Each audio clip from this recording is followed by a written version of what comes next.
بسم اللہ الرحمن الرحیم۔ حضرت ابو شریح رضی اللہ تعالیٰ عنہ راوی ہیں۔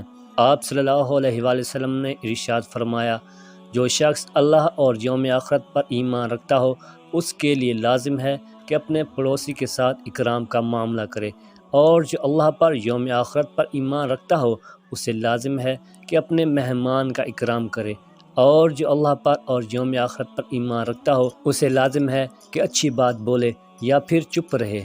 حضرت عبد الرحمن بن ابی قراظ سے روایت ہے کہ ایک دن رسول اللہ صلی اللہ علیہ وسلم نے وضو فرمایا تو صحابہ کرام آپ صلی اللہ علیہ وسلم کے وضو کا استعمال شدہ پانی لے کر اپنے پر مرنے لگے۔ حضور صلی اللہ علیہ وسلم نے ان سے فرمایا کہ تمہارے لیے اس کا کیا باعث اور محرک ہے؟ انہوں نے عرض کیا کہ بس اللہ اور رسول صلی اللہ علیہ وآلہ وسلم کی محبت۔ آپ صلی اللہ علیہ وسلم نے ارشاد فرمایا کہ جس کی یہ خوشی اور چاہت ہو کہ اس کو اللہ اور رسول صلی اللہ علیہ وسلم کی محبت نصیب ہو، یا یہ کہ اس سے اللہ اور رسول صلی اللہ علیہ وسلم کو محبت ہو، تو اسے چاہیے کہ وہ ان تین باتوں کا اہتمام کرے۔ بات کرے تو سچ بولے، کوئی امانت اس کے سپرد کی جائے تو امانت داری کے ساتھ اس کو ادا کرے، اور اپنے پڑوسی کے ساتھ اچھا رویہ رکھے۔